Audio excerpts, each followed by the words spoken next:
एक लेयर आहे।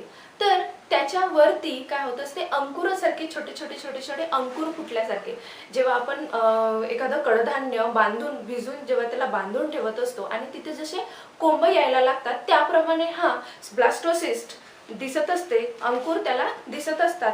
तर त्याला ट्रोफोब्लास्ट असे म्हणतात। जेव्हा त्याचे अंकुर छोटे छोटे छोटे छोटे दिसतात त्याला काय म्हणतात, ट्रोफोब्लास्ट असे म्हणतात। या ट्रोफोब्लास्टच्या सर्वात बाहेरील जे पेशी असतात त्या पेशींना काय म्हणतात, सिन्सिटिओ ट्रोफोब्लास्ट असे म्हणत असतात। बघा, ट्रोफोब्लास्ट कशाला म्हणतात, तर ब्लास्टोसिस्टच्या वर जे अंकुर आलेले असतात त्याला ट्रोफोब्लास्ट म्हणतात आणि ट्रोफोब्लास्टची जे बाहेरील पेशी असते त्याला सिन्सिटिओ ट्रोफोब्लास्ट असे म्हणत असतात। यांना स्नायूंना इजा करण्याची, त्यांना फोडून छेदून आतमध्ये शिरण्याची त्यांच्यामध्ये ताकद असते किंवा शक्ती असते।